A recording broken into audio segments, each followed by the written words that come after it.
without further conversation from me, let's bring on Nicole. Welcome to the show. Hi, Michael. How are you? Thanks for having me. My pleasure. Glad you're here. Give our audience some background on you first, and then I want to get into some of the things that Sharestates is doing to really break the mold and bring disruption to your industry silo.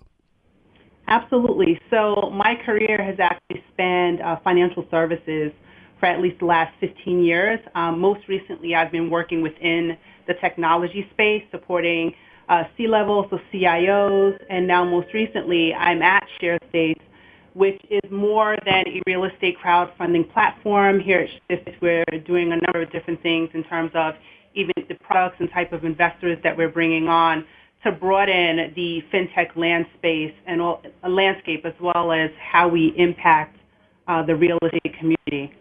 All right. Tell us, Sharestates, what they do, and then I want to start drilling down into the questions I have. Absolutely. So Sharestates actually started in 2015 as a real estate crowdfunding platform.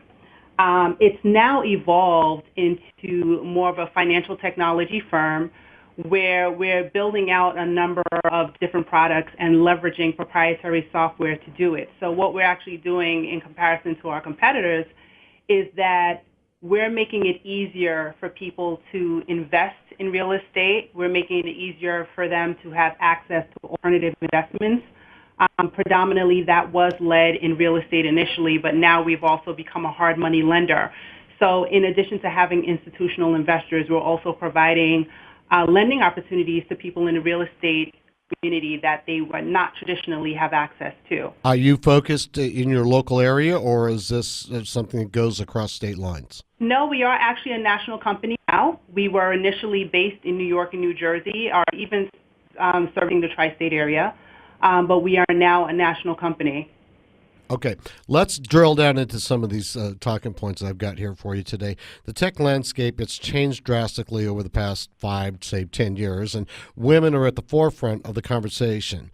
So, but coming from your perspective, because I'm kind of like stupid here, if you will, not as sensitive as maybe I should be, but give me some of the reasons why they're in the conversation, but unfortunately not for the right reasons.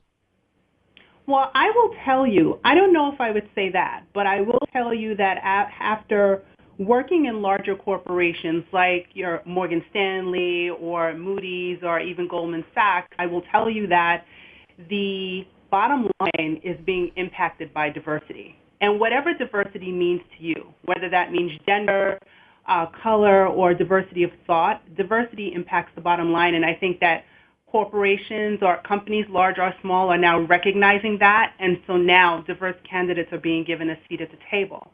Why I think that that's even more particularly interesting for women is because in my own experience, I've seen that women are now being sought after across the board, whether that's in academia or in corporate environments. And it is, as I believe, a result of that.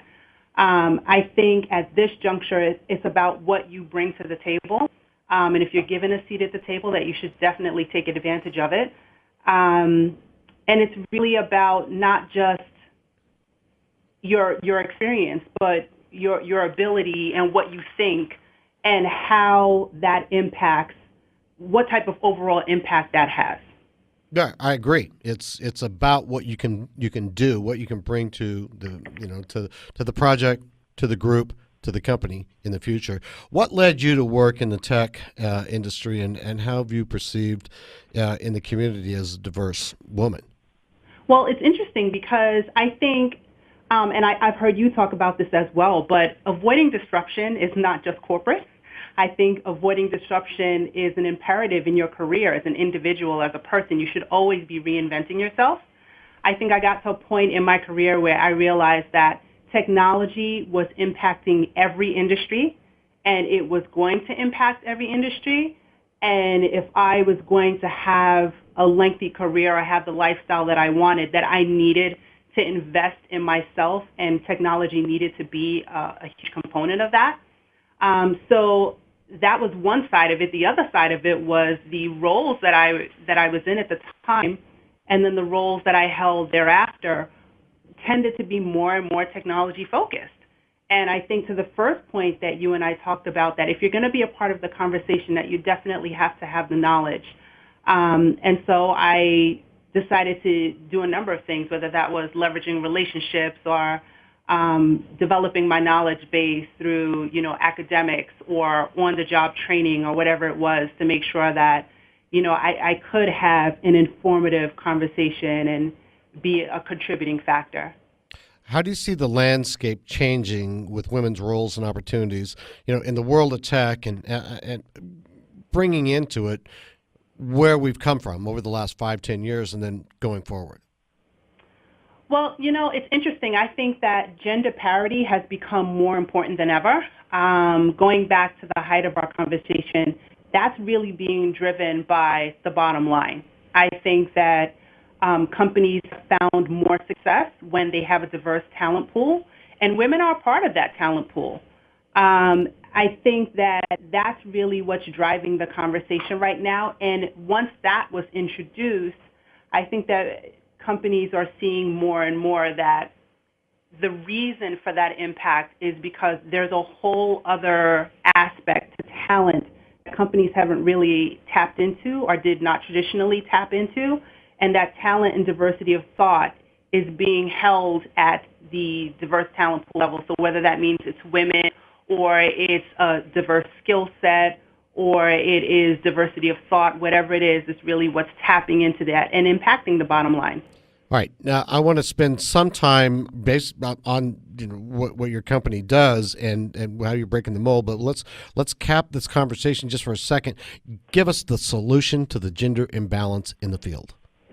Well, I will tell you that, and I don't have a crystal ball, but I will tell you that what I am seeing in my own experience is that you have organizations like Girls Who Code who are tapping in to talent at a very, very early point.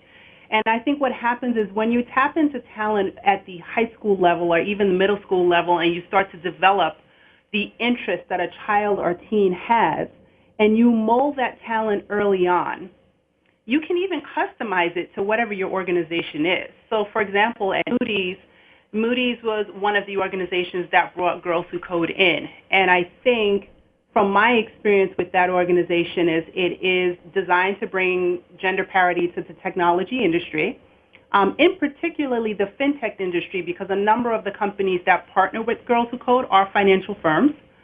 And what they're doing is if young women are expressing an interest in technology early on, they're actually developing that interest and giving the tools that they need and bringing them into organizations like Moody's or Goldman Sachs.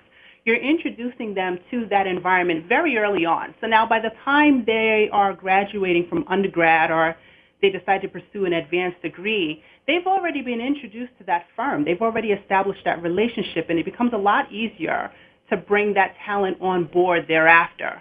And so it's a win-win because you're giving the youth the opportunity to develop something or develop skills in something that they're passionate about. And then as an organization, you're exposed to talent very early on that you've developed relationships with over a number of years, and now you're bringing them on as employees, and they've already adapted to your culture. They've already adapted to the expectations of the organization, and they've kind of like custom-built employees. And I think that really changes the industry. The traditional employee that we've had in the past, it's just not what it once was. You're now bringing someone on board that you basically have a better understanding and know, if you will. Nicole, we've got to end it there, but thank you for being a guest on our show. My pleasure. Thank you, Michael. You're welcome. All right, that was Nicole Joseph for Sharestates, Sharestates.com. Invest, borrow, broker, or partner with this company. This has been CEO Money with Michael Yorba and Ed Baxter, segment brought to you by the Vitamin Patch. We're going to come right back on the other side of this break with Ed Baxter for the Private Equity Spotlight, and then Rory Kutaya with his message. We'll be right back.